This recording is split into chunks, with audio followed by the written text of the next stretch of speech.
Welcome, friends, to the How-To Heretic. I'm Uncle Mark. And I'm Uncle Dan. And this is your user's guide to life on the outside. That's right. Leaving religion is the first step into a larger, better world. But it can also be a scary world. Things work differently now. Never fear. That's why we're here. We're your audio uncles. And with help from good friends and experts in all sorts of fields, we're going to share the stories and seek the knowledge to build a great life. After all, you only get one that we know of, so let's make the most of it. Indeed.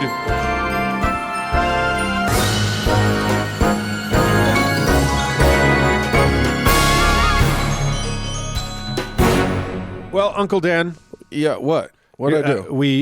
Is it my fault? It is, yes, but we can continue to talk about that list off the air. Okay, thank you. It's a long list. It's an ugly list. I'm going to check it twice, but here we are. We don't quite have a quorum. Uncle Doug will join us in a segment later in the show. Yeah. He's away, been called away on important business of some sort. He's on a mission.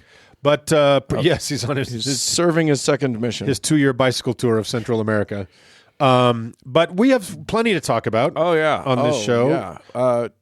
We're gonna talk a little tech, tech talk. Little tech talk.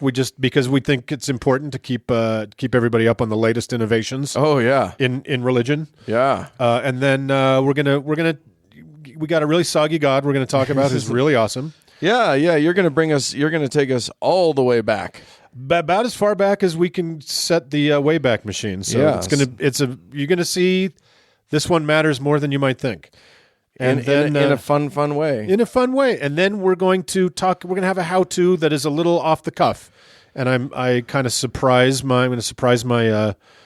co-uncles. Yeah, we don't know what's coming with this idea, but because I think it's a bit more philosophical than most. So yeah, and who more qualified to delve into philosophy than an art school dropout and an acting school dropout? Yes, lest we forget. And whatever Uncle Doug is. The only you both have college degrees. I'm the only one. No, I dropped out just like you so did. It's just Doug. It's just Doug. Doug's the only one with Doug paper. Has a degree? He's got paper. Who gave Doug a degree? I don't know, DeBry or something. And one last thing, another quick announcement because it's rushing towards us. Yeah. Which is the How-To Heretic Hangout. Yes. At on October the 14th at Wasatch Pub and Brewery. Yeah, it's going to be a hootenanny. 6 to 9 p.m. It's going to be delightful. If you're in or anywhere near the area of Salt Lake City in the state of Utah. Yeah. Or you can make it here. Yep. Show up. Come show up. It's going to be fun. Meet us. Meet other heretics. We'll provide some snacks. There'll be a cash bar. There'll be some fun and excitement for everyone. Who knows what's going to be happening? Yeah, anything could happen. It could be pants optional. We don't know. We don't know. Madness will ensue. Yeah, so please join us again, October the 14th, 6 to 9 p.m. We'll call it a family reunion. You'll meet your favorite uncles. Wasatch Brew Pub on 2100 South and Highland Drive in Salt Lake City, Utah. Go to the Facebook page. We've posted an event there. You can check in with us, and there is an RSVP website, so you can let us know that you're coming. Yeah, and we would just love to meet all y'all. It's going to be a thing in historic Sugar House. Why would you miss that? So why would you miss that? So without further ado, let's get on with the show. Hey ho, Uncle Dan. Yeah. There are miracles. There are wonder-working things. Yeah. But oftentimes there are other helpers along the way, I suppose. You know, I'll tell you this. Yeah. So much of our exploration of religion on this show, looks at ancient religion. Yeah, looks at thousands of years, before the Common Era. Or we look at the Bronze Age and the Iron Age. But you know what? When everything was true. Yeah. And we didn't have any way of testing anything. But you know what? We don't live in those ages. No. This is, what? I don't know, space age? No, we're post-space age now. Yeah. Fuck space. Space age was like the fucking Jetsons. We're like way post. We're like both before and after that. We're time age. Right. Well, I think we're in what's now called the Great Pause. We're now in the Grand Recession. The Grand Revert back to awfulness. The all-consuming stupid. Yes, indeed. Yes. But You know what this is? Tell me. This is the era of technology. Technology. Technology. Yeah. We're better than all those assholes in their barbaric eras. Right. I mean, can you imagine what the internet during the Bronze Age was like? It was absurd. Yeah, it's like slower than dial-up, Even slower than dial-up. which is ridiculous. Right. Also, cuneiform dial-up. and if we want to throw up a pyramid, it doesn't take no hundreds of years. No. We can just throw that up in a few months. Not that we've done it, but we could. Easy. Yeah. It's too easy. That's why we don't do it. That's why we don't do it, because it's dumb, It's stupid. and it's a basic shape, We can't even use it. and we're past that. We're done with it. We're better I than mean, that. we did it in Vegas. We got the Luxor. And it's wonderful. And it is a beautiful, beautiful piece of engineering. Really, really wonderful. So there you go. Yes. We're better than they are. Always. I want tech. That's what I'm getting at. Well, let's I explore want- some technology. So I'm going to introduce you to a guy named Volney Matheson. Oh. Also known as, and this sounds very fancy, Dex Volney. That was a pseudonym under which he wrote. You, of course, will remember Volney as the author of the rousing book, The Radio Buster, being some of the adventures of Samuel Jones, deep sea wireless operator. Among other books and I don't know stories. how. I can't tell you how many times I've read that. I bet you can tell me. I got dressed up in character for the midnight book release. Oh, yeah. With everybody else. Oh, it's so much fun. Yeah, I was it's so much fun. I was Sammy, the submarining wireman. Oh, really? Yeah. I always went as Captain Jones because it's just one of those. Yeah, I things, should have gone as Captain Jones, but because Sammy's brassiere was always a little snug for me.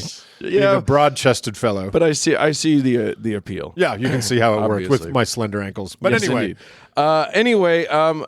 That among his other, as that very catchy title may indicate, Volney was a curious man who was inclined toward electronics. okay. His official bona fides seem sketchy. Right. It seems to be basically that he once held a job building shortwave radios, and the scariest of scare quotes here was a chiropractor and psychoanalyst. I couldn't find any evidence of formal training in any of those things. He just was them. And it was in scare quotes, huh? I was putting it in. Oh, scare you put it in quotes. scare quotes. Okay. Because the early 20th century was a really fun time, I guess. I think It's a wild, wild west when it came to medicine. if you wanted to be a polymath with no accreditation, that was the golden age. That was, boy, Yeah. you can just be all the things. Yeah. You know what else I am? A dentist. Come here. I'll do your teeth. You just find a business card printer with a flexible moral a yardstick, and you can be anything you want. You can be whatever you want. Yeah. Sure. Now you got to have a license to cut somebody's hair. School. So dumb. Anyway, Matheson, he described having sat in on a lecture in the year 1950 by a fellow uneducated psychoanalyst enthusiast. I'll give it to you in his own words, in Matheson's words. I'm wondering if I can guess who this is. But I bet you can. I'm going to hear you out. But yeah, please do. Yeah. I next attended a series of lectures being given by a very controversial figure who several times emphasized that perhaps the major problem of psychotherapy was the difficulty of maintaining the communication of accurate or valid data from the patient to the therapist. Oh, yeah. It appeared to me that the psychogalvanometer showed most promise. The controversial figure, as you no doubt have guessed, Is the son of none other than Mother Hubbard. that's right, Lafayette Ronald Hubbard, LRH to you. Yeah.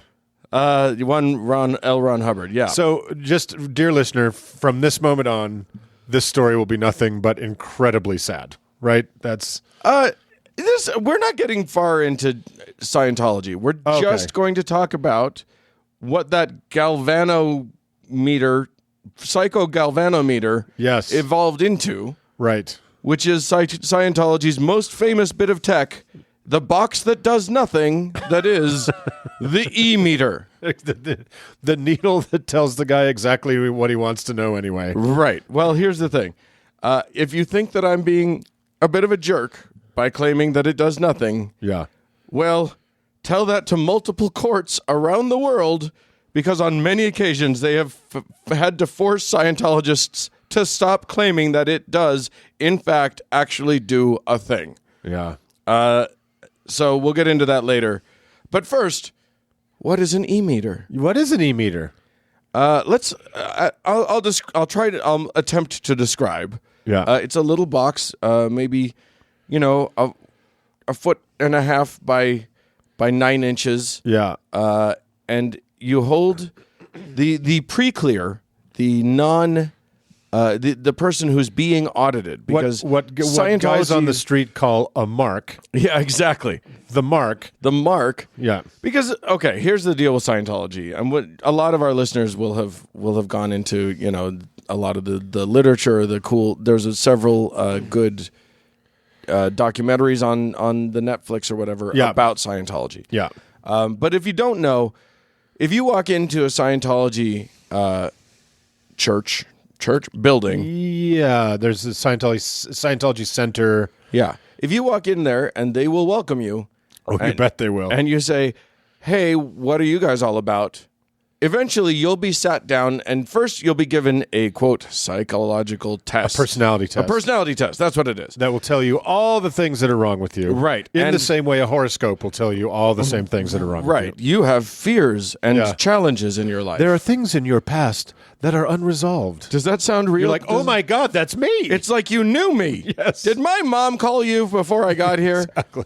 And then, and eventually, if you stick with them, by the way, they can solve all of those psychological problems. Eventually. So that's eventually. Well, not eventually, never. That's right. But they can solve them never if you give them a lot of your money for a fee. Right. So they're not allowed to practice therapy. So don't confuse it with therapy. Therapy's bad, by the way. Yeah. They'll tell you. It doesn't work. Going back a little bit, LRH basically, peace be upon him. Peace be upon the prophet.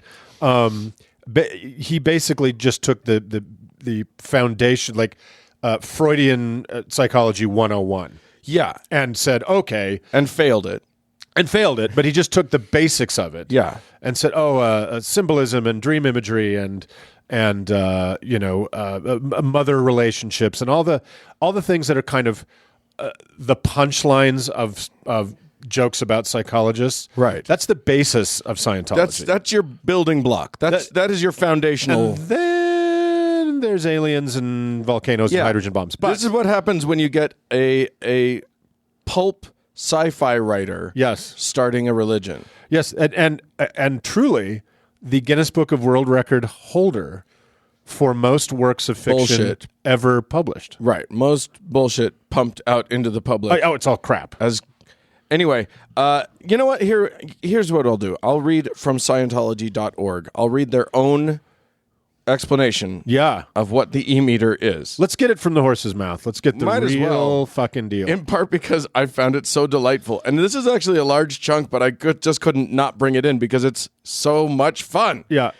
E-meter is a shortened term for electropsychometer or psychometer. I don't know how they say it. I like psychometer. That is straight out of a 1950s black and white sci-fi movie. Right? Hook him up to the electropsychometer, Sally. You got it, Chief. Beep, boop. I have analyzed the data. Boop, boop, beep, boop.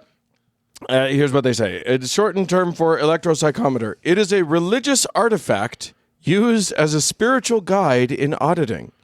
It is for use only by a Scientology minister or a Scientology minister in training to help the pre-clear locate and confront areas of spiritual upset. Now, you may have noticed that that term religious artifact. Yes. That is... Like the finger bone of Timothy.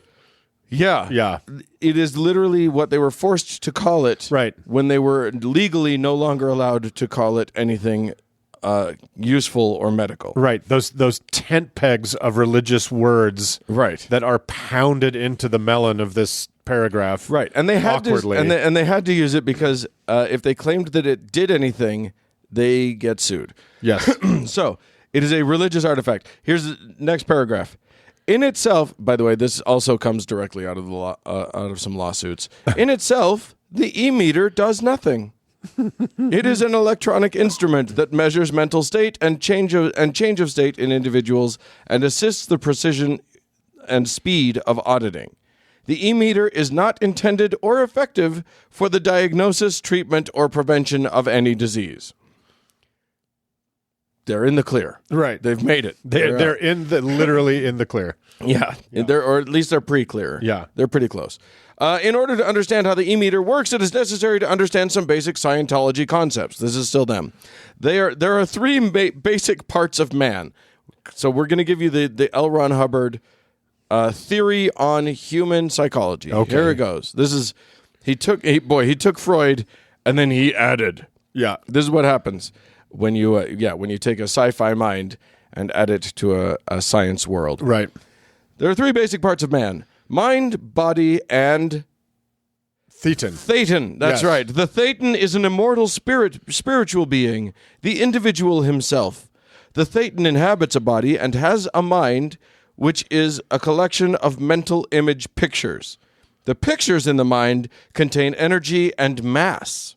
Mass. The pictures Yeah, okay. contain energy and mass. Just in case any of you missed it, Right. the pictures in the mind, energy and mass. Right. The energy and force in pictures of painful or upsetting experiences can have a harmful effect upon an individual. This harmful energy or force is called charge. So they just like to make up new definitions for words. Yeah, well, in typical quackery, they take words, other than thetan, which is based on the Greek theta, but they take scientific words like mass and energy, and they just kind of rewire them to mean whatever the fuck they want them to mean. So it kind of has the veneer of science-ness. It sure feels science-y. Yeah. Scientology. Scientologistic. Yeah, exactly. Yeah. Obviously, everything that I just read is true. Obviously, Thetan's all. Why would L. Ron Hubbard lie? It makes no sense. He was a high-ranking person in the Navy. He made up. He was in the Navy. I was reading a little. He was in the this. Navy. He wasn't, and he was given command of 2 ships. Yeah, which he was then, which both times was then taken away from him. He kind of fucked up. Yeah. 2 little cruisers. Yeah. Anywho, obviously it's all true. The only way you can get rid of painful or upsetting pictures, of course, is with the counseling offered by a Scientologist minister who will quote-unquote minister who will quote-unquote audit you for a lot of quote-unquote money. They do not actually call these people ministers. They're called auditors. But they are ministers of the church. They're official. Here's the thing. On paper. They have had to overlay religious words on all of this stuff because he never intended for this to be a religion.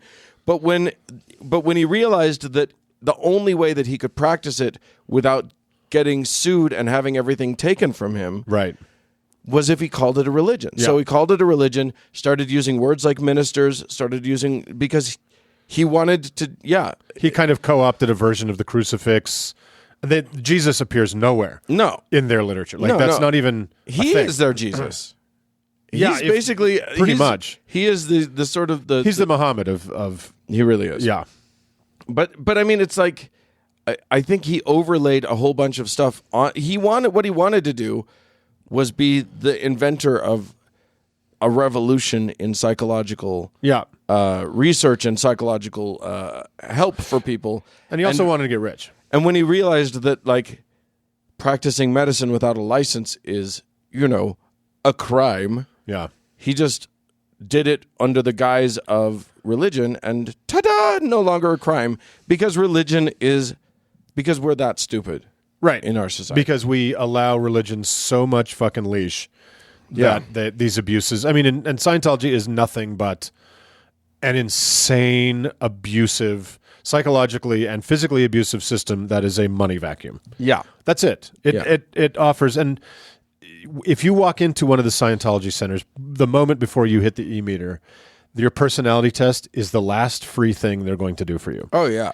Everything else from... soup to nuts is a fee-based service. You will be told to buy books. You will be told to do this, that, and the other. And if you say no to any of it, You're just denying your own clearness. Auditing is there's a pretty high cost per hour, and it takes hundreds of hours to get to each level of auditing. It's just a complete scam. It's a total. I mean, you would have to pay a real therapist for every hour of their time. True. So, but is a real therapist going to ask you to hold 2 soup cans while they look at a wiggly speedometer? And we should get to that. Yeah. Here's what this machine is.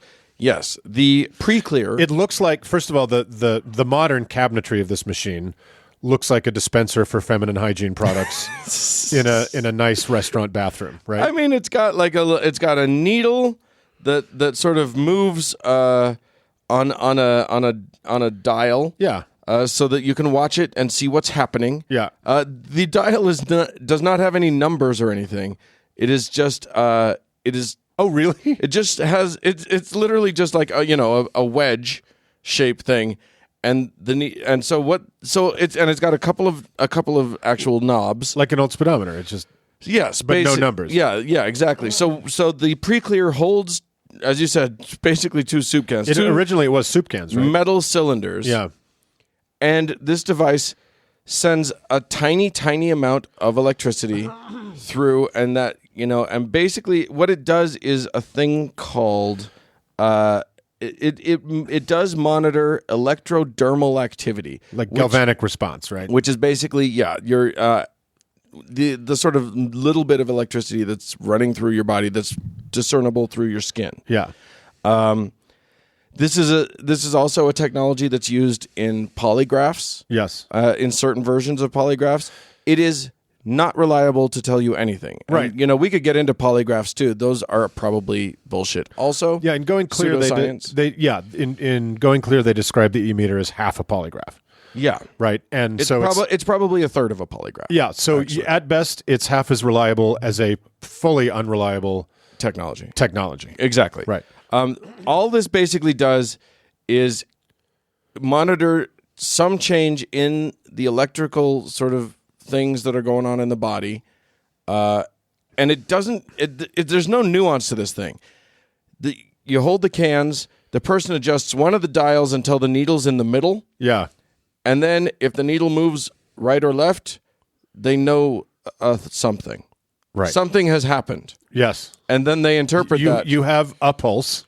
or In fact, I don't even. It doesn't measure heart rate. it doesn't measure your heart at all. Yeah. No, but your body does respond and all of your nervous system is electronic. So little electric things do happen in your body. You do respond to stimulus if somebody asks you a very uncomfortable question, which is what polygraphs do register. Right. If they register increase in heart rate, they register, I think, skin temperature or something like that. And this galvanic this response.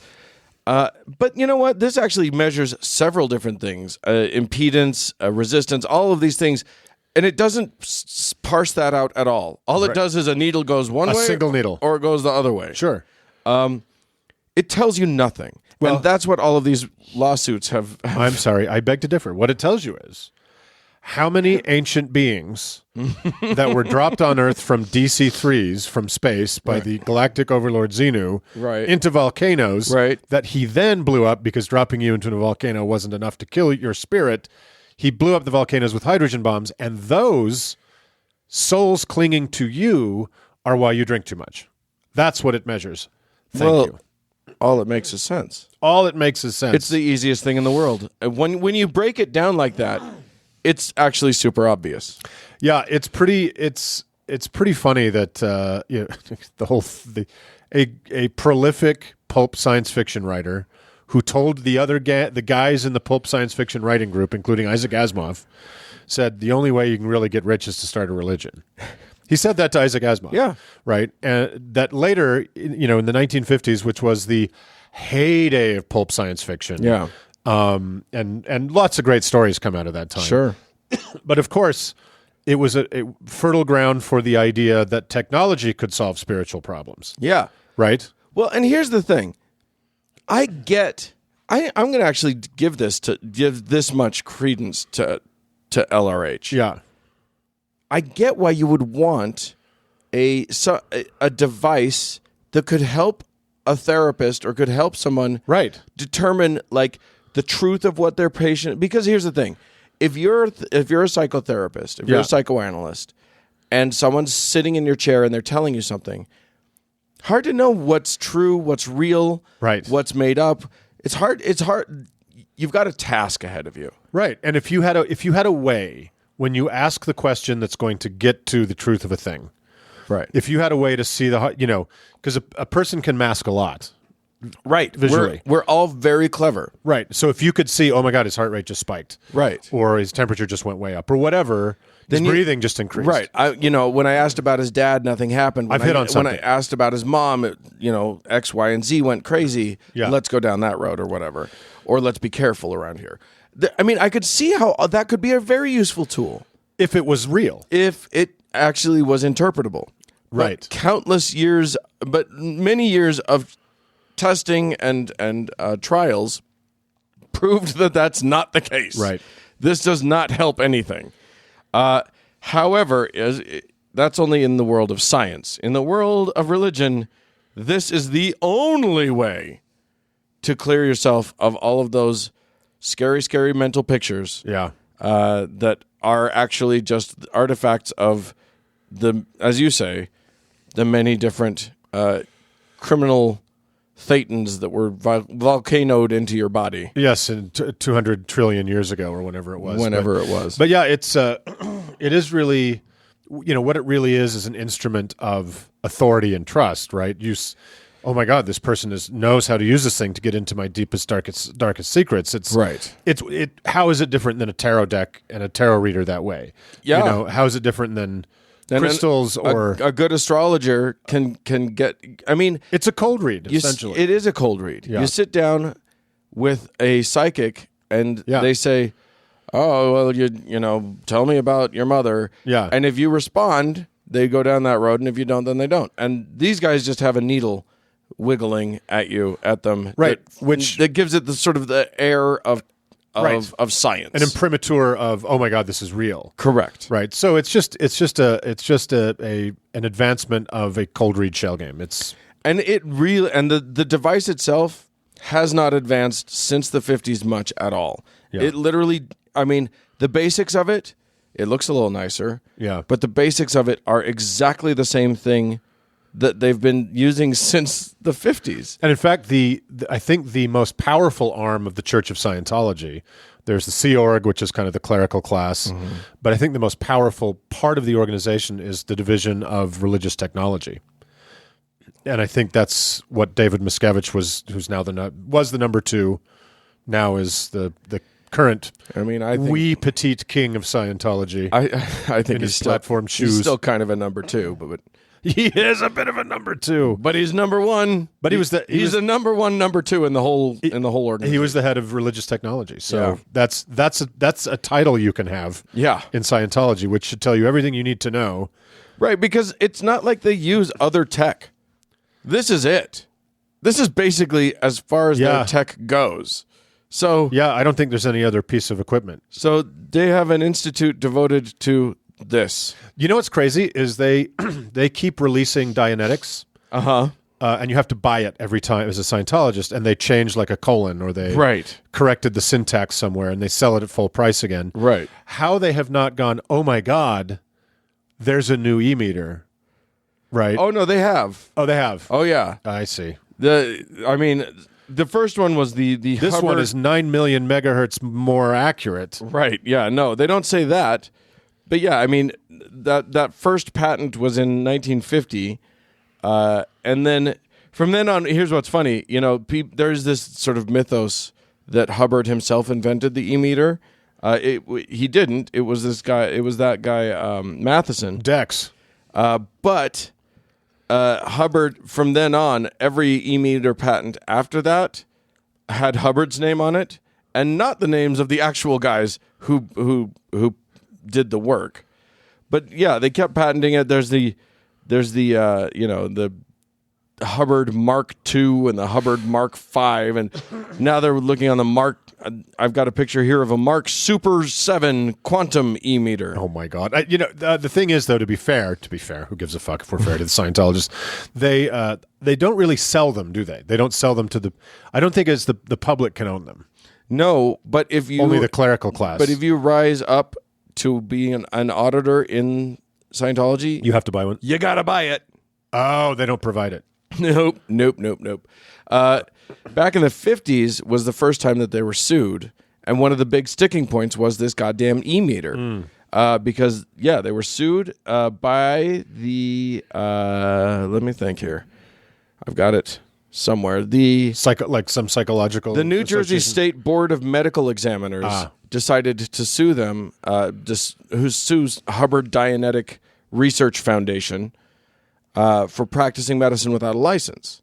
And then in 58, that was in 51. In 58, the FDA decided to sue them. Yeah, they seized 21,000 dianazine tablets. They believe in taking these huge loads of niacin. Yeah, it was just vitamins. It was a bunch of vitamins, but he claimed that that it helped you with radiation. What are they called again? Dianazine. Which is like Dianetics, but it sounds like Diana. Well, he was a branding genius. Yes, he was. Yeah. And then they also in that raid they seized. Or maybe this was a different one. Oh, yeah. So in 63, this is the one. In service, I love this phrasing, in service of an FDA complaint, more than 100 U.S. Marshals and deputized longshoremen wow. with drawn guns. What an image. Raided the founding church of Scientology. You're kidding. No. And they seized... a bunch of books and booklets and e-meters? A whole bunch of e-meters. So several hundred e-meters. 100 marshals were not enough. Well, it was marshals and I was longshoremen. like, oh my God, what? 100 guys. Yeah, literally, there was like 7 marshals, and then they just went to the dock apparently. Got a bunch of roughnecks to hey, you guys, smash down doors. Put on these badges for a minute. I need you to and take these guns. We're gonna go rough up a religion. I've read a ton about Scientology, but I've never heard that story. That's great. Yeah. Anyway, they were ordered at one point to destroy by a court to destroy all those e-meters. Really? And then the Church of Scientology appealed because basically the first court basically said, yeah, this is all bullshit. You can't do that. Right. And was like, destroy it all. And then they appealed, and the circuit court said, no, they're claiming that it's religious. They've never made a medical claim about it. So they got overturned. They got to keep it and all this stuff. But you don't get to ever say that it has any medical value or that it can do anything. Yeah. You have to say it can't do anything except spiritually. Right. So that's suddenly the auditors were ministers. Yeah. Yeah. Well, it's just a piece of fucking garbage. But do you have any information about what happened to poor Dex Matheson after? I don't. He probably just became a slave. Like no, he else. Actually, I think he fell out with Mr. LRH and pursued. Actually, for a minute, I know that he pursued. And got patents on updated versions of e-meters. Mm. I mean, I think he was basically trying to do what LRH did, but I mean, right. If you don't have that kind of P.T. Barnum savvy and raw sex appeal, right? How are you gonna make it work? Well, I think this is our first. Many shows in, this is our first dipping the toe into Scientology, isn't it? Maybe it will not be the last time because there's plenty to talk about. Oh my God, it's a deep well, but it's also fairly well covered, which I think is part of why we haven't wanted to go. Also, they're highly litigious, so they're not as much as they used to be. Well, now it's all out there. Yeah, I think their backs are pretty broken at this point. Yeah, so praise Xenu, But yeah, we'll talk about LRH in detail another time because we will. He's just a whole kettle of fish. He is a can of worms. But the Joseph Smith of the American 1950s. So, and boy, yeah, what a peach he was. What a peach. So, all right, well, that's the e-meter. Go audit yourself. Yeah, you might. I mean, fucking Stick your dick in a soup can if you want to. It'll do the same amount of good. That's the only advice we can give you guys. Enjoy. Moving on. Hey, Uncle Mark. Hello. If I had a shovel Yes. and a hammer. and a desire to venture into the world of the supernatural, you know what? Yes. You know what I might do? I might go to the graveyard of the gods. Of the gods. And I'll meet you there. Okay. And you're gonna need some hip waders today as well. Because okay. this is a watery grave. We're going sub aqua. This is a watery grave, and I am really, really happy about today's who we're going to dig up today. Oh, I'm excited. This is a person who was forgotten to history for a god who was forgotten to history for a very long time. Okay. That has kind of become very, very important again. Oh, how exciting! So today we're going to talk about quite an old god, one of the oldest we know of, by the name of Utnapishtim. You didn't really do that, did you? I did. Are you familiar with that name at all? Utnapishtim? Utnapishtim. No, I have no idea. Well, you're going to find out that you're a little bit more familiar than you. Oh, really? Yeah. So this is an exciting one. So we first meet our hero Utnapishtim in what is considered the oldest intact long form story thus far found anywhere in the world. Oh, The Epic of Gilgamesh. Gilgamesh, yeah. A great, fantastic story. So, and for those of you who have yet to take your prerequisites for any bachelor's degree, the Epic of Gilgamesh is a long-form poem from the third Sumerian dynasty. It doesn't rhyme very well. From the great rivers, great river region of what is now Iraq. Yeah. So the oldest evidence... Mesopotamia. The middle. The middle of the river. Of the Potamia. Yeah. Which is famous for Potamias. Yeah. Hippopotamias. The oldest evidence of the story was a series of clay tablets that were made in about 2100 BCE.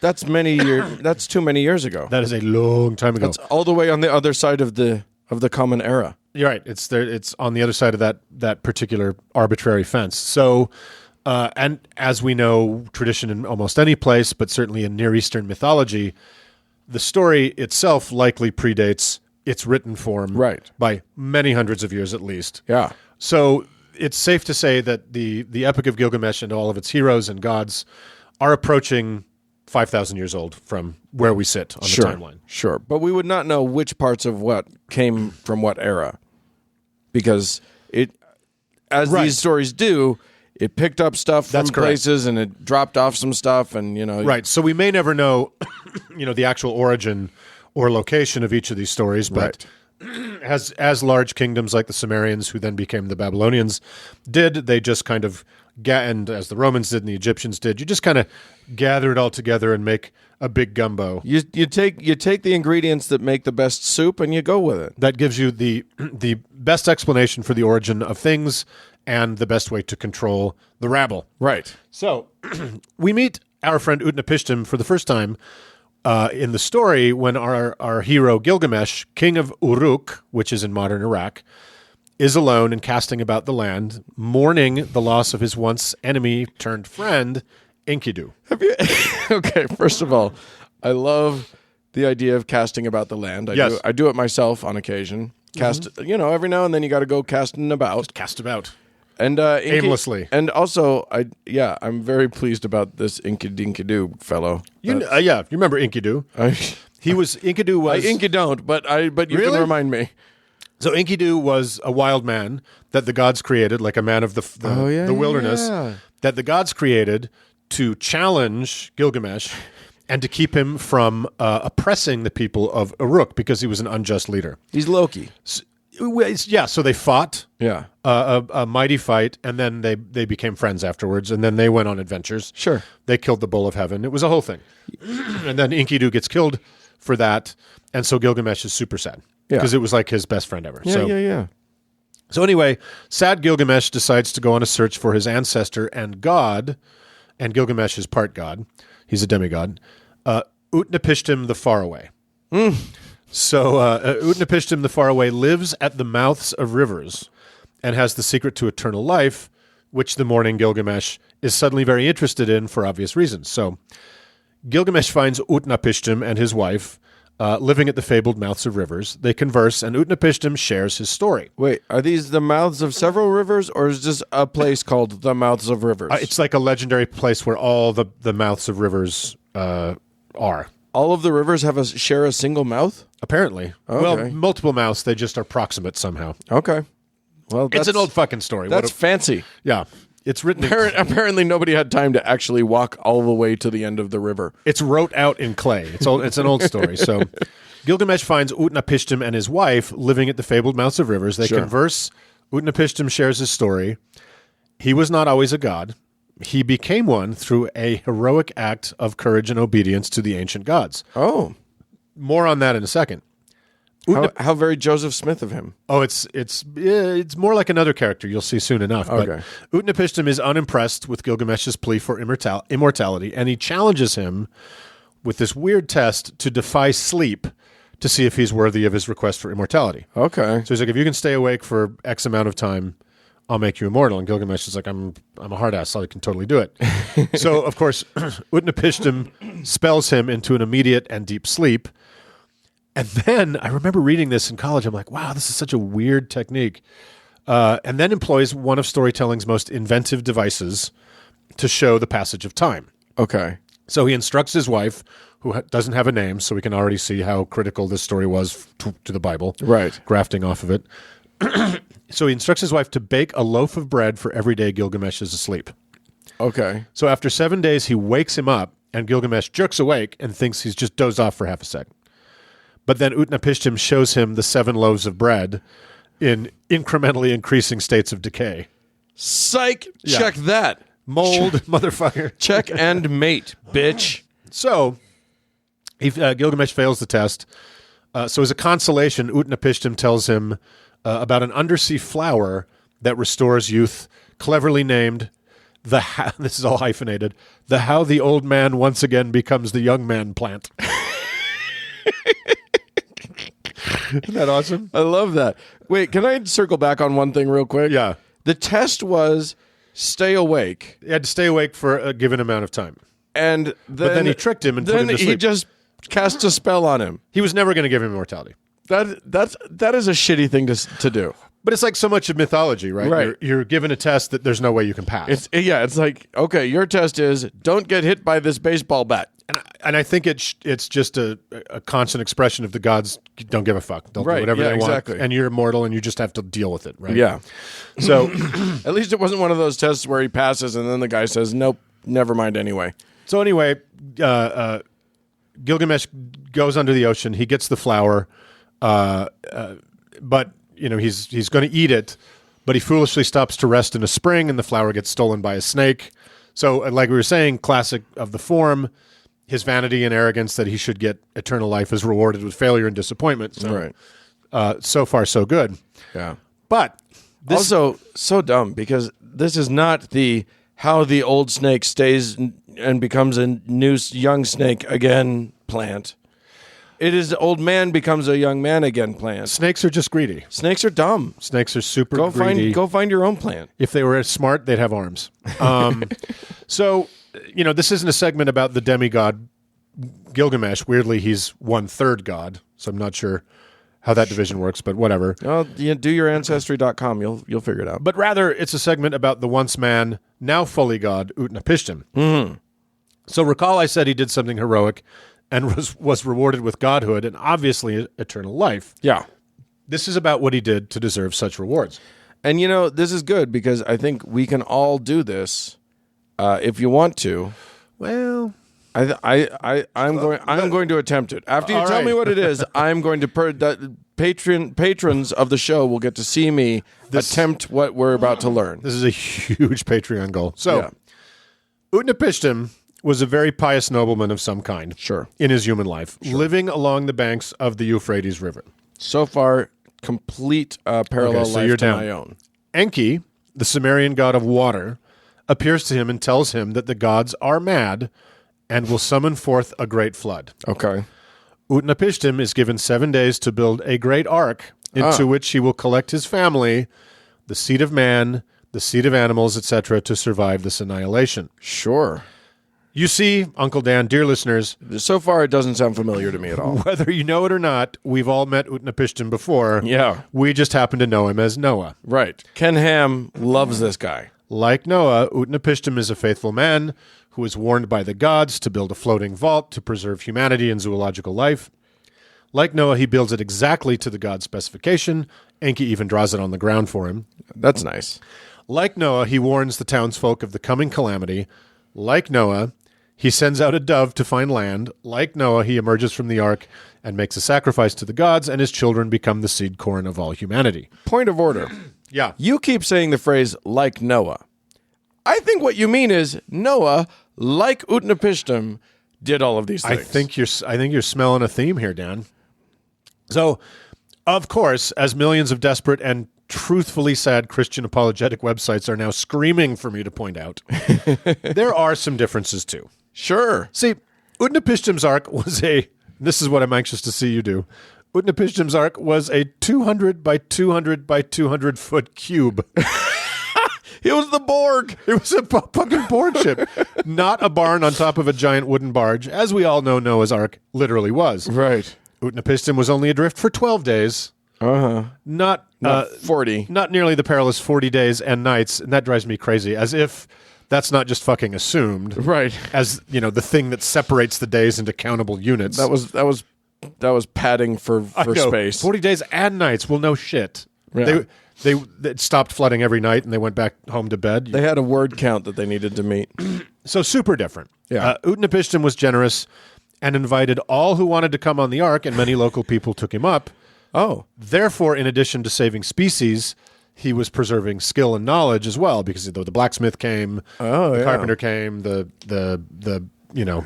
are the people in your Right. neighborhood? So where Noah was an utter asshole and didn't let any of the desperate people, including children, on board, Yeah. so Noah clearly is better. Also, Right. Utnapishtim's dove could not find land, so he sent out a raven, which did, whereas in order to seem original, the Noah story edited out the raven. I mean, Noah's super original dove found land, so No, Noah sent out a dove originally that didn't find land, and then he did it again, but it was just another dove. Right. So basically, all he did was the same story, but replaced raven, second bird, Right, with a blackbird. with another dove. Right, so not even the same narrative universe as the Utnapishtim. Totally different. It's like Marvel and DC. Like, how could you even compare them? Come on. So Ridiculous.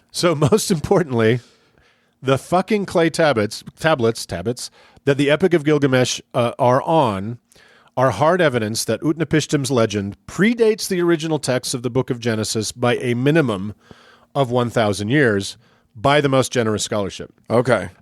More recent scholarship on the origins of the first books of the Bible say it's actually probably closer to 1,500 years older than the first books of Genesis. Huh.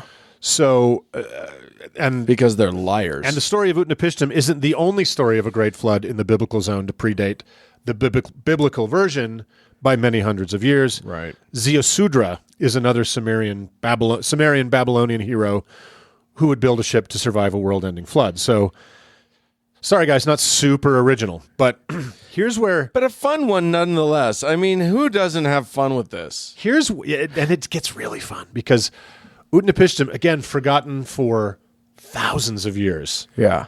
is a real troublemaker. And this is where I think our listeners are really going to give him a second look. Because I can just see the excitement bubbling in you. it's worth doing a little anthropological digging here to illustrate how shocking Utnapishtim's story has been to the literalist Christian heart.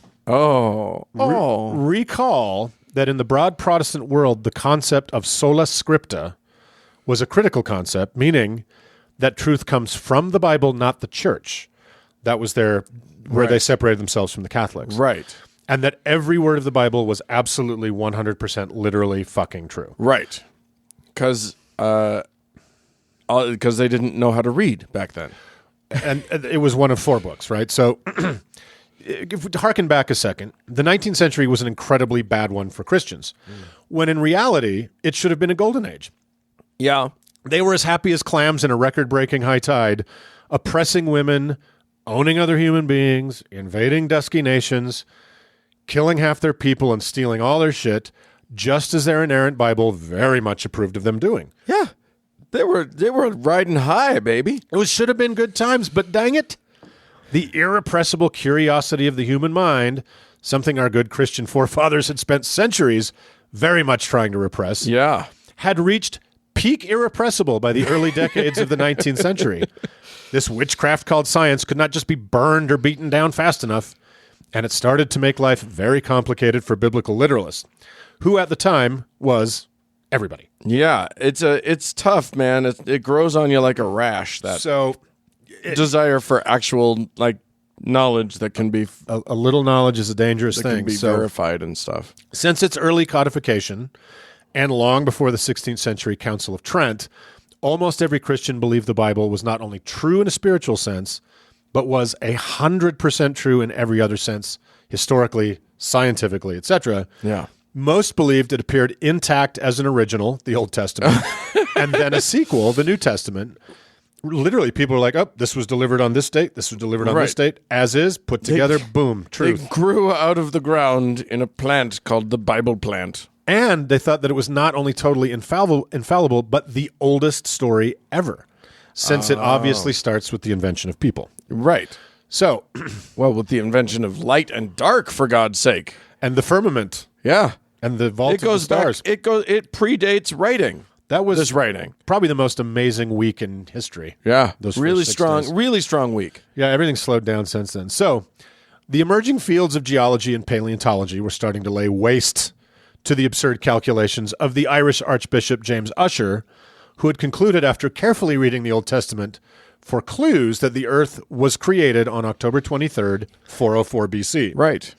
An early geologist declared he could prove the Earth was 42,000 years old, setting off a firestorm of controversy. Right. In 1859, Darwin published... Which, by the way, he was wrong about that number. He could prove that it was at least that old. He was a little off. He was just a little bit off, but in the wrong direction for the Biblists. Warmer. Yeah. He was warmer. So in 1859, Darwin published The Origin of the Species, and while that did not immediately carpet bomb the Christian world with the full force of what we now understand is the factual theory of evolution by natural selection, right, it was scandalous because it proposed something other than God's capricious will in the natural world. Right. Then, as most people will know, Champollion finally cracked the Egyptian hieroglyphic code via the Rosetta Stone in 1824. And a couple decades... You mean them pictures weren't just pictures? No, they were. There's more than just pretty pictures. That's weird. In the cartouches was actual meaning, and then a couple decades after that, for our purposes, the even more critically important deciphering of Sumerian cuneiform occurred. Mm-hmm. And the belief that the Bible was the oldest story on the earth and a historically accurate one was basically fucked. Just got decimated, yeah. So in 1872, the discoverer and translator of the tablets that would become known as the Epic of Gilgamesh, a British guy named George Smith, gave a lecture at the Society of Biblical Archaeology. And it was a big deal. All the leading lights of English science and society were in attendance. And he read for them Tablet 11 of the Epic, the story of Utnapishtim. Uh-huh. In the sensation and scandal... The story of Oopsie Daisy. A holy schmitchnim. In the sensation and scandal that followed, this once dead god rose from the waves to create a terrible stir. Not only was this epic and relatable story 1,000 years older, at least, than Genesis, it was in every important way, as we talked about, the same fucking story as Noah's Ark. Right. Except, let's get real, Utnapishtim's son doesn't see him naked, and bam, black people. Right, exactly. So Gilgamesh seems to offer no theorizing about the origin and ranking by goodness of the races at all, obviously making it deficient relative to the Bible. So what we now recognize as the muscle-pulling, brain-bending, absurdly gymnastic Christian apologetics of, it's not meant to be taken literally. Right. Or, it's metaphor, man. How can you not understand that? Or, of course, in looking for logic, bro, you're missing the poetry, which is what the whole thing is about, bro. Yeah, it's just literature, man. You got to see it from a literature point of view. All that shit is post-Gilgamesh. Yeah. It is panic-driven, pressure valves and workarounds from people who in pre-Gilgamesh times would have sworn every word of the Bible was literal truth if you put a gun to their heads. Right.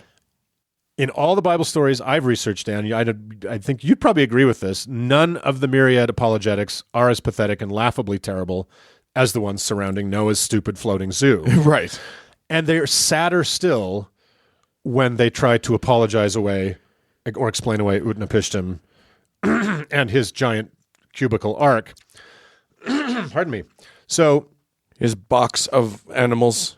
So they're stuck up a flood without a rational paddle to defend this giant wet mess. So let's all give a tip of the hat to Utnapishtim.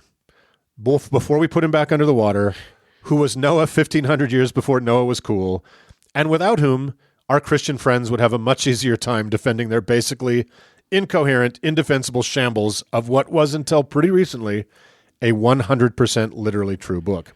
Well, and is still to many. Let's not forget there are many people in this modern era, in this country of ours, who believe 100% that the Bible is literally true. Yeah.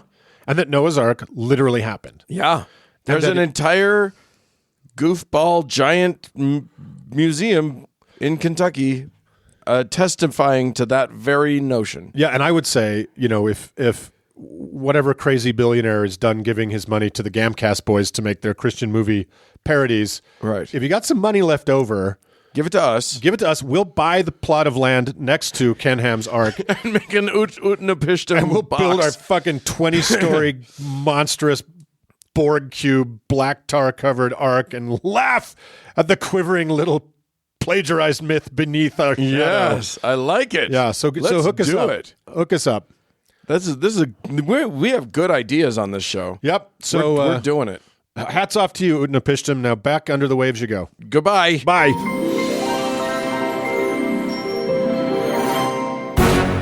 Uncle Dan. Yes, sir. We are so fortunate. Are we? Oh, for sure. Okay. If you look at the long march of life on this planet, white males in modern America, white cisgendered males of above average looks, certainly. Oh, absolutely. And almost frightening levels of intelligence. Yeah, we're doing pretty good. We're doing great. We're doing pretty good. And in addition, basically worshipped. And in addition to that, our resumes as God ordained white people who should obviously be on the Supreme Court no matter what. No matter what. We also you're gay, so you're out. Because gay guys never rape anybody. I'm living proof. So we're also fortunate that there are some people who agree with all those things and more. And they like to hear us jaw on every week about whatever garbage we've dug up. Yeah.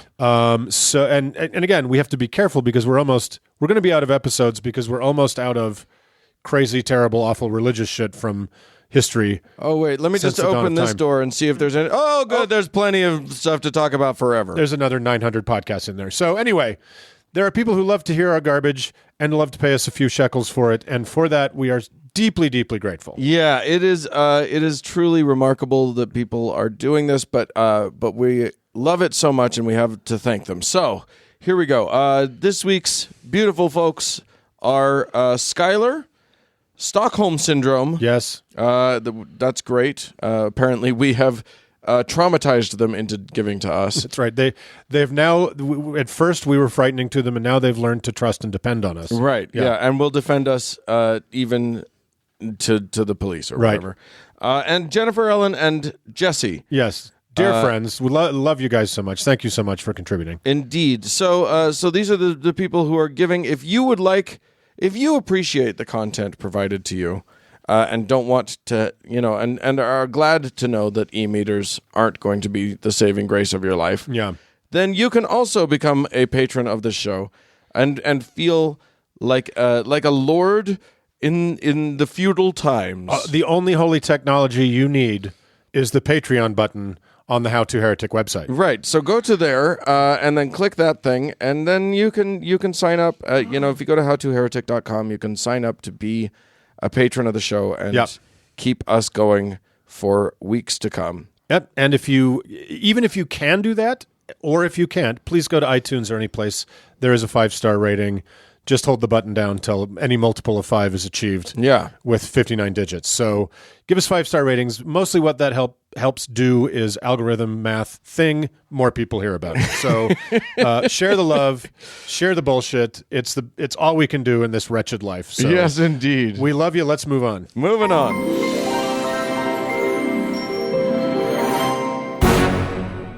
Uncle Dan, Yes, sir. Uncle Mark has a surprise for us. Yeah, you and I, Uncle Doug, do not know what's coming. No, I rarely do. We're oblivious people. That's right. But we're gonna dive in. We're gonna get back to as the Utahns say, our roots Our roots here, and go for a how-to with a tall glass of milk melt And a pillow. and a pillow. Yeah. Well, the best way to go through life is in a constant state of surprise, I find. and lactose overload. Yes, exactly. So, yeah, there's been fellas. Yeah. And again, I'm going to kind of spring this how-to on you because I think what I want to do is get some just honest reactions and thoughts and spark a discussion because this how-to, like many of our how-tos, like maybe how to drink, is not here's how you do a thing. Here's how to begin to think about a thing. Or Yeah. how to begin to think about how you might go about doing a thing. And we're going to begin to think about a thing. Yeah, and I think this one is going to have a lot of opinions will vary. Okay. Moments. So I'm gonna- even opinions within the room. Oh, I definitely think so. Yeah, okay. So I'm going to do a little preamble to this how-to before I kind of say what it is. Okay.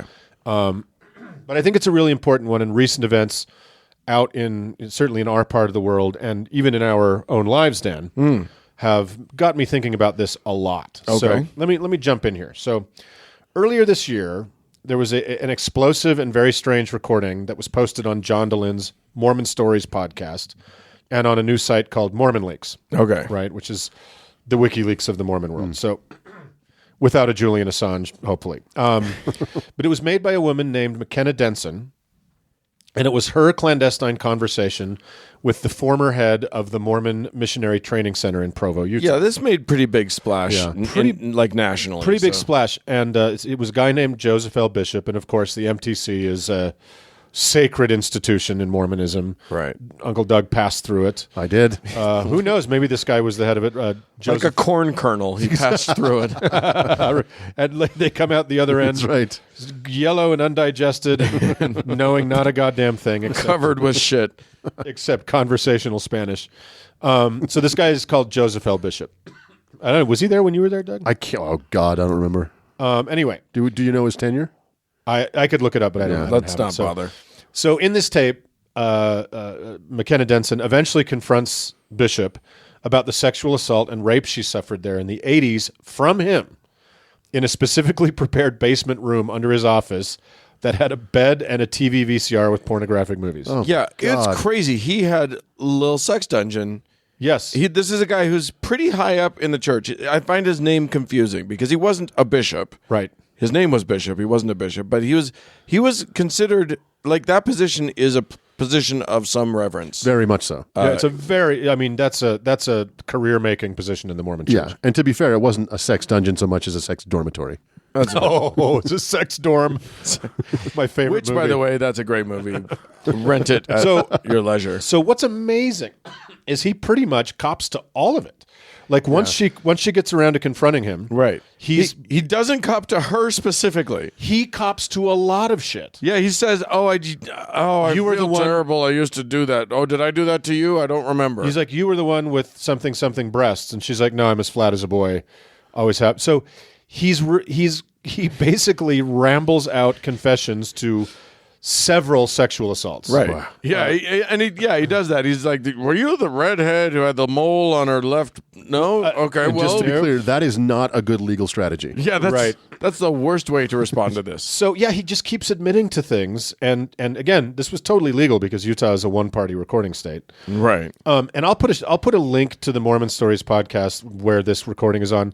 If you have the time and the interest, it is one of the weirdest, most fascinating things I've ever heard on tape because It's also horrifying. it's horrifying. But the fact and you should go into it with a sort of blanket trigger warning. the fact that he doesn't know this is coming, and then he completely cops to it is one of the strangest things I've ever heard. Yeah. So after it was made public, the Mormon Church did what any loving, tender-hearted disciple of Christ would do. They sicked their high-powered law firm on her and tried to discredit and slander her in every conceivable way. Right, exactly. Despite her having a straight-up admission on tape. So, the problem isn't him, obviously. The problem is her. right, Yeah. she's a Jezebel. She's a yeah. Did you know that she's not even a very good Mormon? Yeah, she's divorced.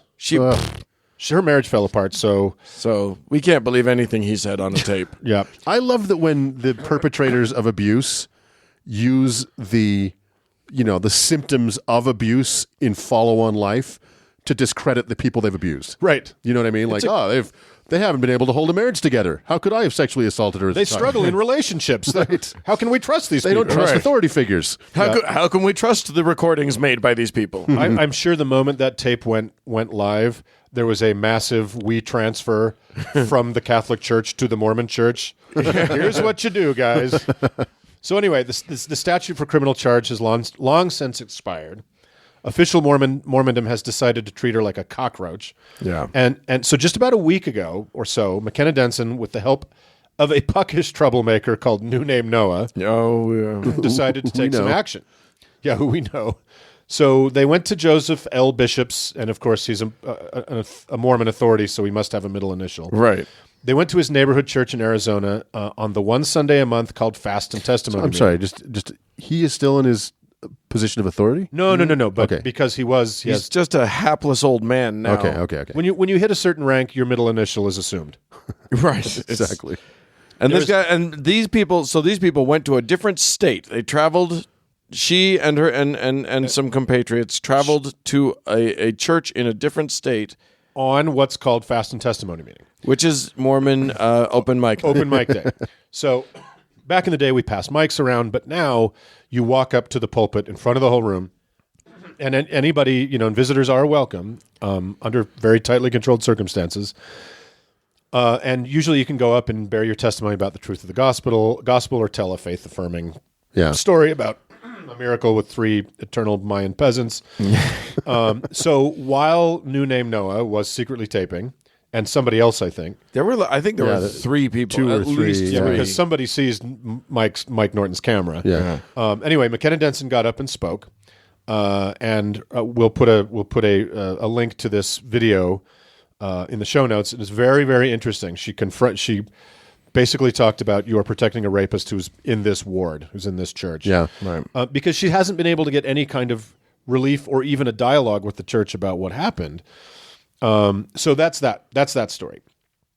Another time, this very brave child used her 3 minutes at the mic to come out as gay at Fast and Testimony meeting in front of her entire church community. The kid is 12 or was 12. Yeah. Which, for our listeners, if she had gotten up there and cut a puppy into pieces, it would have been less shocking to that congregation. Yeah, you have to understand the decorum. Yeah. The tedium and decorum of a Mormon church service is so impenetrable. Yeah. that if you were to be present for any of these things happen, I'm surprised the pews survived with the amount of butt puckering that happened. Yeah. In any of these events. They didn't clench the pews into sawdust. Right. But how fucking metal is this kid, right? Yeah. She's 12. And again, Dan, the unwritten rules around every moment in Mormonism are so strict. But, 12-year-old, I was a 12-year-old gay kid, and I was not remotely in the galaxy where there was enough courage for me to muster to have done a thing like that. So, Right. They cut her off, of course. Which they do. And refusing to recognize the incredible courage of this child to do what Absolutely. she did. So kudos to her. Just a little point of order. There's the microphone has a turn-off switch next to the bishop. Yeah, the bishop in his chair. In his chair, Can like just flip a Captain switch. Kirk Yeah. can turn off the microphone. And in the case of McKenna Denson, there's always a couple of men who may decide to put their hands on her without permission. Yeah. Which It is interesting. Mormon men are so taught that their authority is real. Yeah. That it wouldn't. What's funny is that we now are in a time when a man just manhandling, and what an appropriate phrase, a woman is not okay. But these guys, that wouldn't even occur to them not to grab a woman. And the fact that she was talking about non-consensual contact. Right. They Yeah. just get up and go ahead and grab her. Yeah. Like, you watch the tape, you will. Yeah. And she's like, you are assaulting me. Yeah. They grabbed her like an unruly drunk at a bar. Right. And by any modern legal standard, I would agree that they were physically assaulting Yeah. her. They didn't beat her up, No. but they grabbed her. So other people have used this once monthly open mic event to bring up things like Mormons don't want to discuss coming out as a kid, sexual assault. A burning topic these days is the practice of face-to-face interviews between adult Mormon lay clergy and teen and preteen kids in worthiness interviews that often involve sexually explicit interrogations. What can be boiled down to as masturbation shaming. Right. Also, Mormon bishops are chosen out of the community to serve for a few years and have zero training in counseling, pediatrics, etc., etc. It's just old creepers asking 12-year-old children what they fantasize about. So, Being required to ask children what they're fantasized about. right, but there's no limit on what they can ask, really. Right, but there are explicit rules about you have to ask. Yeah, you these can't questions. demur from asking about masturbation. No. Right. So, adult survivors of this practice have described lives of crippling shame, suicide attempt, self-hatred, etc., etc. Blah, blah, blah. So, Yada, Same yada, old, yada. same old, same old. right. And a couple of those guys have stood up in front of, and again, they've been taped standing up in fast and testimony Yeah. meeting and using that microphone in that audience to make a statement. Right. So another way this particular topic is being challenged, the child interviews, is by a guy called Sam Young, who's an active Mormon and a former bishop himself, who's conducted a hunger strike outside of Mormon headquarters in Salt Lake City, challenging the church leadership to come meet with him about ending this dangerous and useless practice. Naturally, they've refused and have instead summoned him to a hearing for excommunication. So that's nice. Yeah, yeah. It's, basically, the biggest sin you can commit as a Mormon and as a member of almost any religion is to challenge the authority of the people who are in charge of that religion. Yeah, it's far worse than child rape or abuse. Talking to a kid about their masturbation is nothing. Right. But confronting that practice is a big deal. As we have discussed in graphic detail on this show, on our past shows, shooting the messenger is very much a Mormon article of faith. So let's not. Lastly, let's revisit the troublemaker I mentioned earlier, new name Noah, who you doxed earlier. Well, he's revealed himself. Yes, he has. Yeah, he has revealed himself as Mike Norton, a former Mormon himself. Mike became disillusioned with Mormonism for a lot of reasons. But as he once explained to Uncle Doug and I, it really hit when he sat down with several official versions of the never-changing, totally perfect, and inerrant Word of God, the Book of Mormon, and was staggered by the major differences between the versions. Right. So, and Mike, if you're listening, you may correct me if I'm wrong, but it seems like some of the timing when you started doing this might have had something to do with Mitt Romney's run for the presidency. But Mike made it his mission to puncture the sanctimonious Mormon bubble of secrecy that are the sacred Mormon temple rituals. Right. Mike's a pretty relentless character. He figured out the gaping And weaknesses. he's got balls of brass, I gotta say. He's quite a character. And he figured out the gaping weaknesses in the Mormon temple security, faked up an ID or two with a ruler and a pencil, and cleverly hiding his iPhone in a necktie or a book, he managed to film Or an oxygen tank. Yeah. Wait, let's not reveal all of his secrets. Right. But anyway, he just did a very low-tech approach to this thing and just walked right into the temple. He's pretty much filmed all of the rituals, I think. Yep. Yeah, they're all, and he's put them all onto YouTube. So if you're interested in boring yourself to tears, you can actually see the entirety of the Mormon temple rituals. Prepare to be disappointed. Although there are these moments of like cuckoo bananas, Right. like sort of built into it. Yes. So you have to wade through 70 minutes of like, oh my God, stop. It's to get to 80 the 1 minute of, oh my God, what? It's 80% banality, and then it's like 20% super weirdness that is mostly a bunch of grown people dressed as comedic bakers in a children's television show. doing I almost did a spit take. doing frontier Tai Chi. So Oh my God. Pele ale to that. Oh, shit. That's kind of Mike's Black Ops stuff. And as Dan says, if you're interested, just go to YouTube, type in New Name Noah. There must be I don't know how many videos he's got up by now. Oh, that got me. And what's hilarious is the worst thing they can do is charge him with misdemeanor trespassing. Right. But he does drive Mormondom up a rammy-umptum for sure. So I bring up all these different people because these are several people who have been wronged or have a legitimate beef with the Mormon Church. Each has used different methods to challenge or confront this hugely powerful, monolithic institution in its own space, kind of a judo using its own kind of methodology against it. So that is going to lead into what I think is a larger discussion. And I know people have been doing this kind of thing in the Jehovah's Witness universe. I know they've been doing it in against some in Catholicism, against other institutions that refuse to be held to account for their crimes. So the how-to I want to delve into today, and I think this is where opinions may vary, is how to, when to, if to confront Your church. your church. Wow. How to, when is it appropriate? Is it appropriate? And I think what McKenna, in my opinion, what McKenna Denson did is 100% appropriate.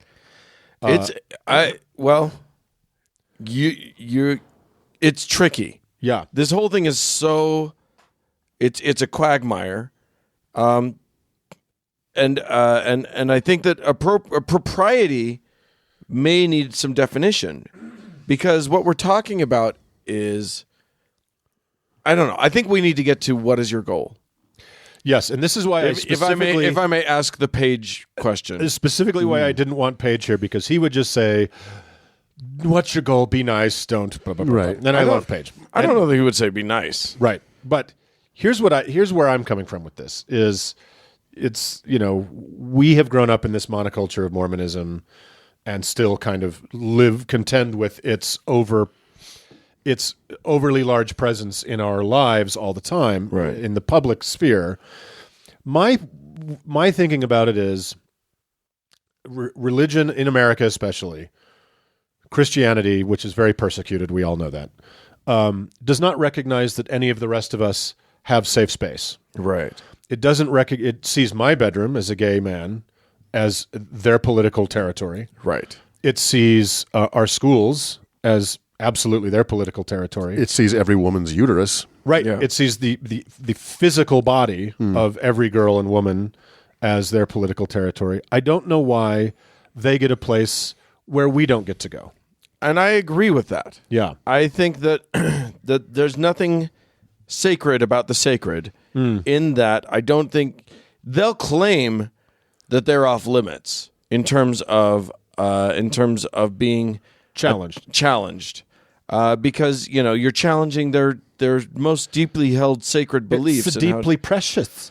and to some extent, like I think that there are reasons to challenge them that are valid and reasons that are less valid. Of course. And some people want to go after them for something that's just stupid, and it's like, well, I don't even know what you're doing. Right. She, Denson, Yeah. clearly, not only, I mean, she's not seeking, a settlement from the church for herself. I think she knows that. I think the ship has sailed. Oh, actually, no, she's got a lawsuit in place. Yeah. I'm wrong. She has a lawsuit that's not about. She can't sue the guy because the statute of limitations is there, but It's the criminal statute has Right. He can't be tried in a criminal. But civilly, she can sue the institution she's suing or the something. church Yeah. because the church put him forward as a safe representative of them, and that's fair. And I think also it came out, and I can't verify this, but it came out that maybe she's part of a group that's trying to shoot a documentary about abuses within the church. And Fair game, I think. And this is publicity for her. Yeah. So I mean, all of that says to me, yeah, get in there but it is also, she was technically probably trespassing, maybe, or could be said to be. I would say in the broadest possible visitors strokes. are welcome. It says so. It on says the so that's a on the good buildings. point. That's a good point. In the broadest possible strokes, this is a free country. Free speech is as close to a religious right. You know what I mean, Right. for our country. you have every right to confront people. You have every right, if you're willing to suffer the consequences. I don't think a church service is any more protected or safe or sacred than a city council meeting, than a Senate hearing, than a campaign event. I mean, I think if a church service is open to the public, absolutely, well, of course, yeah. Because a church could just say, you know what, this is all of us. We're not letting that's other people again. in, That's saying that they get to make a rule that they're protected when they decide they're protected, and they've decided that none of the rest of us have protection. You know what I mean? I mean, they can make a rule about their building. You can't come into my building. Well, I mean, leaving hypocrisy aside for a second, I just think that it bears mentioning that this is a free country, and if you want to go into a church service, or you want to confront someone on the street, or you're willing to suffer the consequences of a misdemeanor trespassing charge, go. You can go do that thing just like Code Pink does at Senate hearings. And you know what I mean? Like, I think that to separate those things, A little civil disobedience. civil disobedience. So, but in the case of this woman, and then we'll get into this, but I think she was sexually assaulted. She was raped. Like, she has a grievance. Yeah. If I was not sexually assaulted, I just had a shitty 22 years of Mormonism. Right. I don't feel compelled to go in to one of their testimony meetings because I don't feel like I have a grievance that needs to be addressed. I can try and put myself in her shoes and be like, you're going to hear me, you sons of bitches. You're going to hear me. Yeah, I mean, I think that there are a lot of people, and apparently this has been blowing up on ex-Mormon Reddit pages, and we need to make this about more than just a Mormonism, but we're just using this as an entry point. Into right, the exactly. But there are a lot of people who have been filming themselves going up because Mormonism has that unique thing where every month they have that open mic night, and people go up and you get the mic, and people have been going up and saying, you know what, I found out a bunch of disturbing things about this church. I feel lied to, and I feel like this isn't, and so even if they don't have they weren't assaulted, they weren't raped, they weren't treated. You may not have even been maltreated, personally afflicted by. Right. Right. There are people who are doing this just to say, I feel lied to, or I feel like this church. I now know fairly conclusively that this church isn't true. Yeah. And I think that.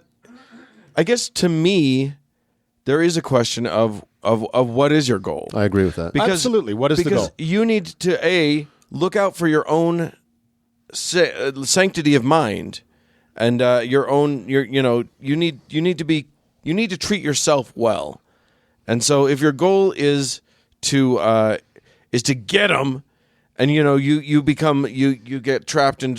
I think the aggressive against your former church thing is a trap for your own psyche, or is dangerous for your own psyche. I think yes and no. You can get into a pattern where you're not looking out. You're more obsessed with getting them than you are with taking care of you.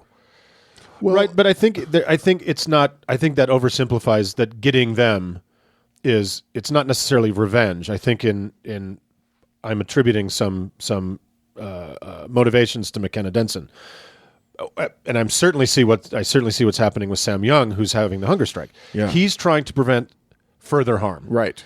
And I think part of her motivation may be doing the same thing. Probably. Yeah. And absolutely. I think that's an incredibly appropriate. There's that open mic. Yeah. There's the sign that says visitors welcome. Yeah.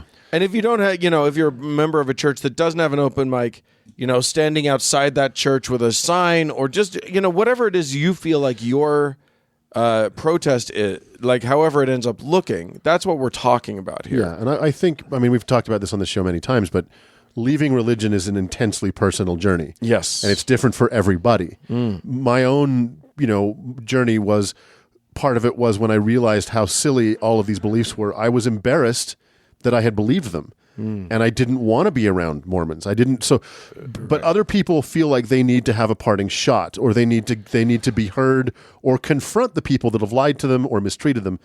I think whatever that part of your journey is for you, if you need to stand up to the person face to face, then I think you should. Yeah, I don't disagree with you. And I want to be clear about that. I think that for some people that could be a very important thing for them. I don't think you can expect good results I don't think you no. can. I agree. I don't think you can, but I think oftentimes it's like coming out of the closet. It's declaring yourself. Right. I think oftentimes it is incredibly important that you have that stepping stone of saying, this community that I was part of, that I gave so much to, that maybe I got something from, but I gave so much to, I'm now in this space where I don't believe it's true, or I have been hurt, or I am, you person have caused me harm. That if you don't have that confrontation, or at least speaking your truth, that may be something that you just carry too long and too unhealthily. Yeah, and I think what I'm getting at is do it if you want to do that, if it feels important to you to do that, just remember that you're doing it for you. Right. You're not doing it to change them, because changing them, I agree. because you're not going to. No, and or I think if your you point do, is- or you might, but but this needs to be about you doing it for you. Your point is very valid. You're not going to change anyone. It's unlikely that, especially when you confront someone in their environment, that you're going to change their minds. I mean, you could argue that maybe you lay some doubt in other people's minds, but it's unlikely you'll have a good outcome. You will burn some bridges. Yeah. You will probably sour some relationships. And you have to consider that. You have to consider that. Yeah. If you're willing for those bridges to burn, then do your thing. Yeah. But And remember, they're not going to be there anymore. Right. Well, and I'm just saying, like, and there will be an emotional cost to doing it, And a social cost. to this confrontation. Yep. So don't go in blindly to that. Think it through. Thinking that you're going to walk out of there just feeling nothing but empowerment. Right. Because there's going to be this negative side to it. It will as be well. complicated. It will be complicated, and it will be messy, and somebody will say something hurtful, and there's going to be a lot of shit that's going to go down. There's confronting directly the person who may have been, that you see as symbolizing all the harm that was done to you, Right. or the person that literally caused you harm. Right.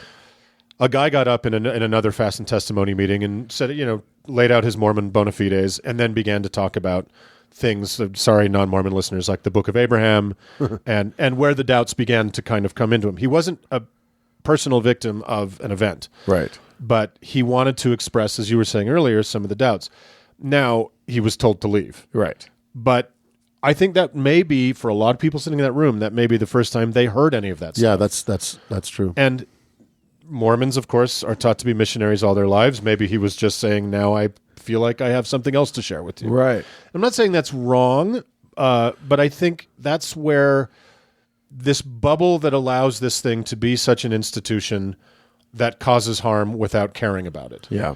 It's okay to pierce that. I think it's okay to pierce that bubble. I think so too. I just think but the thing that is most important to me in all of this is the individual's personal happiness and health. Yeah, is this going to help you get closer to that goal? Because look, if your goal is to drop a poison pill in the well and try and make sure and try and explode religion, guess what? Well, it's not going to happen. You're not going to do it. So what you need to do is ask yourself, what helps you? Yeah. What's good for you? And be real with yourself about like what consequences may happen. Right. And there's many other forms of confrontation, obviously. Yeah, that's true. You could do everything from standing up and putting a hood over your head in sacrament meeting. I don't know why I said a hood. That's weird. It is weird. It just occurred to me. Or you can write a letter. You can phone someone up and tell them this thing you want to tell them. You can go visit them. There's a million ways you can express that confrontation. So that brings me to a point that to the personal, where Dan and I both in the recent months have attended funerals for young people that should not have died. Right. And I will be very, very careful in the details I give so I don't expose anybody for any reason. But you attended a Mormon one. Yeah. Mormon funerals are very classic, especially of young people, especially suicides. Classic for painting a picture of a person that you don't recognize. Yeah. Not honoring the person that died, or even not even, I mean, the classic Mormon thing is barely mention the person. Yeah. And just talk about Jesus and the church. Talk about the church the whole time. So I attended a non-Mormon Christian service of someone who died very, very terribly. It was not a suicide. And the person conducting the service took some incredibly egregious liberties, as far as I'm concerned, with claiming to know things about the last moments of this person's life that were, of course, impossible to claim and using it to sell Jesus at the end of it. Right. So, of course, the last thing I was going to do was stand up at a funeral and say, "You stop, mister." Right. That's I think fucked up. We can make the editorial position of this podcast: don't interrupt a funeral for your confrontation. Right. It wasn't my... I knew I was going to a Christian service. I might do that at Mark's funeral, but that's my business. I mean, and maybe I should amend that. The suicide note says no funeral. I should amend that to say that, like, if things are so out of hand, Leave. well, I mean, like, for instance, recently during Aretha Franklin's funeral, Yes. there was one preacher who was saying things like Black lives don't matter as long as black people are killing each other, and none other than Stevie Wonder himself yelled out Black Lives Matter. Like, he good for him. interrupted a funeral because something was going so egregiously awry, and Aretha Franklin's family was horrified by this eulogist. Is that the eulogist that was kind of groping Ariana Grande? Nope, or is different guy. Lots of fun shit happened at that funeral. Wow. But, like, yeah, you Yes, can interrupt a funeral if something horribly egregious Well, is or happening. your Stevie Wonder. Or your Stevie Or your Wonder. Stevie fucking Wonder. So let me tell you, I was pretty close at this funeral, even though most of the people there had no idea who I was. But I was in agony. I was very, very, very sad and hurt, and this was a person I was close to. Yeah. And to see what was the liberties that were taken, it was so fucking egregious that I didn't sleep for like 3 nights after that. So I decided, okay, I got to write this guy an email. Yeah. So the way I challenged what was going on there was I had a one-on-one conversation, email exchange with this person.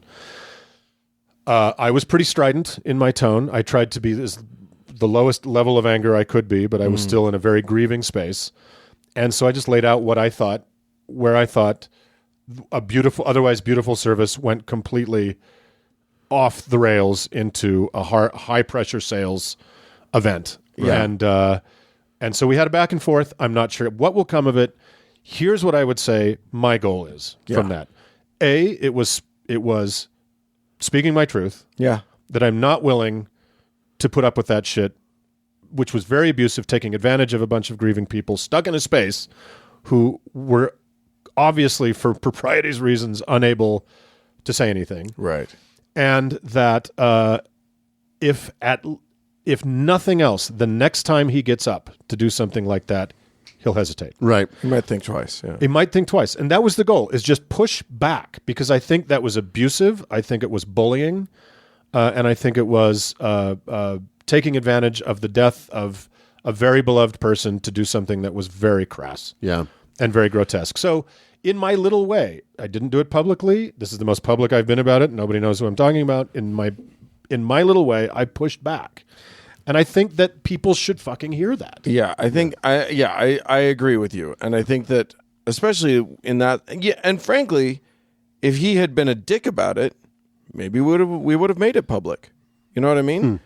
He did all the things Christians do. Is he immediately became the victim? He ran to the fainting couch. He did all that stuff. Yeah, but he wasn't really a dick about it. Yeah, and I read some of that exchange. You sent it to me, and I thought it was. I thought he did actually like take some of it to heart, and it sounded like he was actually like he considered what you had to say. But, yeah, I do which is think kind it of was, a best case scenario. Yeah, right. I do think, to your point, Uncle Mark, is that he had not had a criticism in that sphere probably his entire life. Yeah. Because he's you an can older tell guy. he was kind of shocked He's an that older he guy. that he had hurt somebody. Yeah, and he got a bad Yelp review, and I don't think he was ready for that. And I think so. I think that maybe that's a critical point too. Is that some of these spaces have been so sanctified socially And in off our limits. in I our agree. world, Yeah. that they've never even heard that they could possibly be doing something yeah. wrong. So it may be that like badass confrontation isn't what's needed. Just a gentle nudge could be shocking to them. Right. Just saying to them, that actually hurt me, right? You Right. know that, don't you? And they may not. Right. That's which is one of the sort of shocking things about all of I will give him credit that I don't think he's a bad person at all. Right. I think he went there with nothing but good intentions and love in his heart, but in the vernacular of the Christianity that he's been part of for all his life, he couldn't imagine Right. that deciding to sell Jesus like a set of steak knives or a timeshare was At a funeral. right. Was anything but glorious. Right. Right. And And who could object to it? Well, Right. and that's the thing is in our civic life, we are encouraged to call your senator, call your representative, make your voice heard. And I don't think that any religious institution or person deserves any more protection or sanctuary than we give to our political world.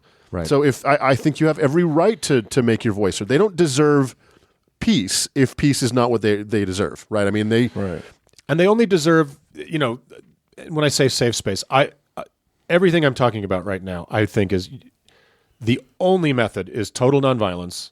of course. Right.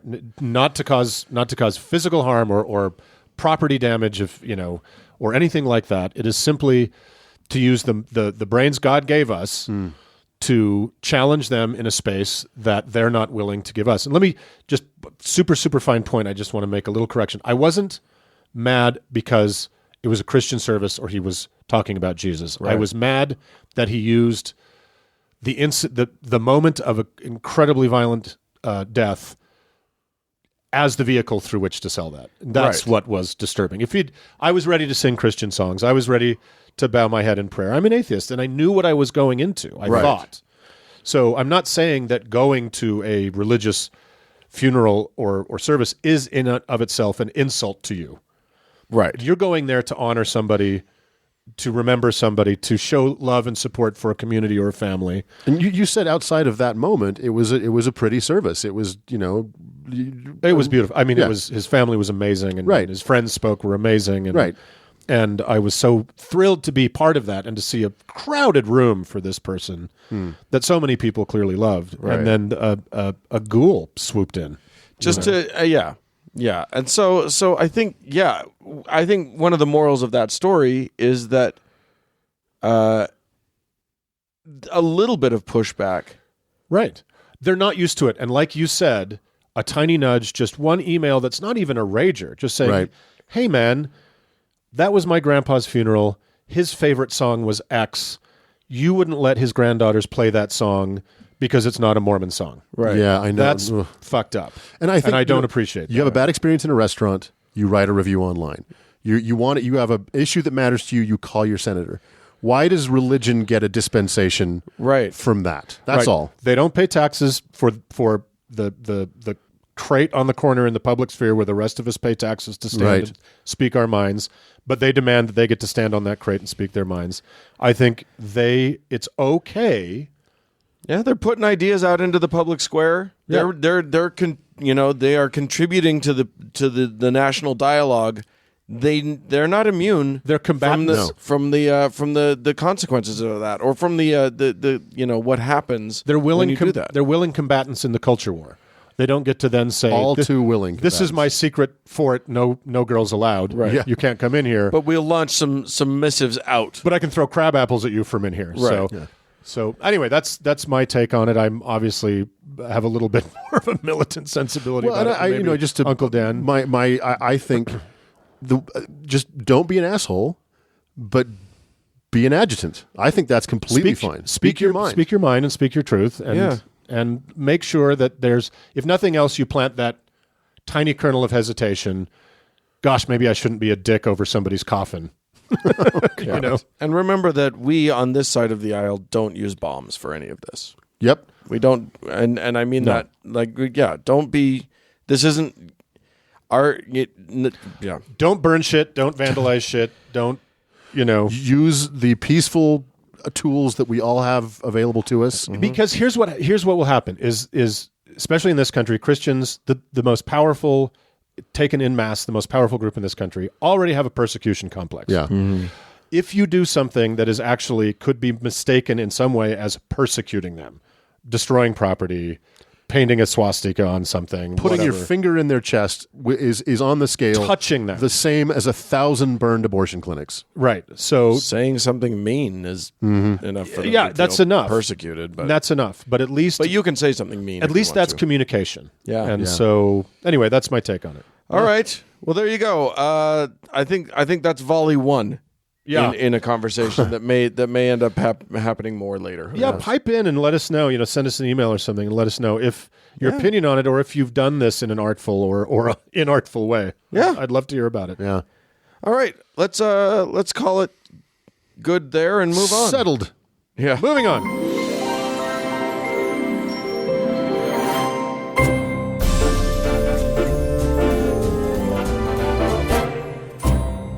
Well, friends, that's it for this week's show. Yes, if you'd like to suggest a better shape for a boat to carry all of mankind's future and the animals, please send us an email, howto@howtoheretic.com. Or if you got a can in both of your hands and it's a little hard to send an email, you can leave us a voicemail at 903-88-HOW-TO, which is 903-884-6986. We're also on Twitter at HowToHeretic, and of course, our glorious Facebook page where you can tell us all sorts of shit. And also, you can sign up to come to the meetup. Yeah, please do come to the meetup. We want to see your faces. Don't forget about that. Hey, thanks so much again once more to our patrons. And thanks to Cody Layton, who you will meet at the meetup for editing the show. Yes, and thank all of y'all, dear friends, for tuning in. Bye-bye, friends. Bye.